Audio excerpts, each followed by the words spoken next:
Welcome back, Erin. This is Dawn Grimshaw with the Omaha Home Pros team at Better Homes and Gardens, and I am here with Erin Anderson, Tax Help Omaha, Nebraska. And we're talking about all of your tax questions. One other question about the home offices. So Yes. I know from other business professionals that I have talked to, in some cases, their accountant tells them not to take the home office deduction, that they're more likely to get audited if they do.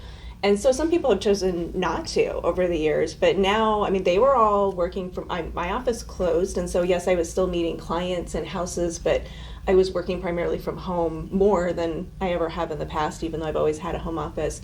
Should those people who haven't previously taken one but qualify for it 100% do that? Absolutely. There's also, again, rules changed a few years ago, but you do have to have a dedicated space for an office that's used exclusively for a home office. And so that's a percentage calculation. So if you have exclusive space of 100 square feet out of a 1,000 square foot home, you've got 10%, right? And so 10% of mortgage, 10% of real estate taxes, home insurance, repairs, utilities, all that stuff gets allocated through at that 10%.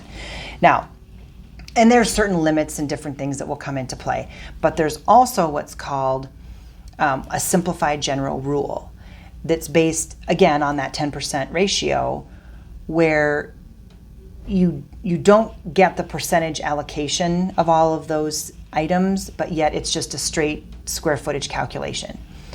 A lot of people went to that a few years ago, but again, we do whatever would be best for you and to give you the best tax benefit. So we can kind of do it both ways. Do either one of those draw additional audit potential by the Internal Revenue Service? I would say no.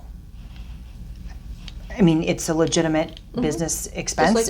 Just like any other expense. So I wouldn't say that a home office, in my experience with the Internal Revenue Service on audits, is one that is highlighted for any reason. So if you do have a dedicated space at home and you're eligible for a home office, take it. Yeah, absolutely. If you haven't taken it in the past, you should. Take it. At least if you don't want to do the whole allocation on the particular form, then I would do the simplified general rule, which is very straightforward. So perfect. There you go. Well, you were just a wealth of information today. Is there anything else that you can think of that people have asked you a lot of questions on that may have changed recently that we didn't cover?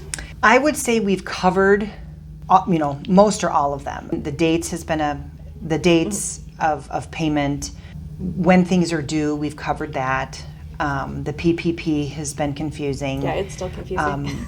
We're still working through that, and we'll probably continue to do so for the next several months. Other than that, I think those have been the hot topics. I think we're going to move into some confusion as we go into the 2020 tax year on how different things are reported. So again, I would just encourage you to keep more than what you think you may need, just because things may be changing and rules may be changing late in the game too. So anyway.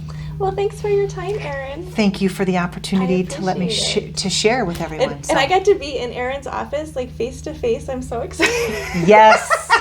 Yes. We don't very often get to do face to face things now, other than when I do like one-on-one client meetings. Yes. So Erin's office is open, and so if you have questions, you can always schedule a time to meet with her, and she can go through all the tax rules with you and get a new accountant that's on top of it and knows all of the rules.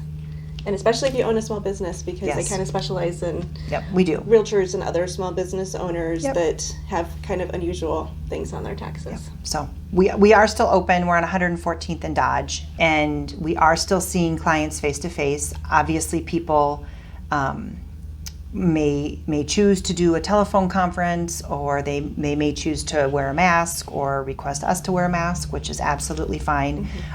If you're not feeling well, obviously we encourage you not to come into the office, but we are still here because our governor specifically has felt that it's important that people continue to file and pay their taxes. So we have continued to remain open during that time. The government thinks that's important? Right. Right, exactly. That is the epitome of an essential worker. We are an essential business according to certain people. Doctors, nurses. And tax preparers. There you go. I know. So anyway, so thank you for the opportunity. We appreciate you. Thanks, Erin. Yep. Bye.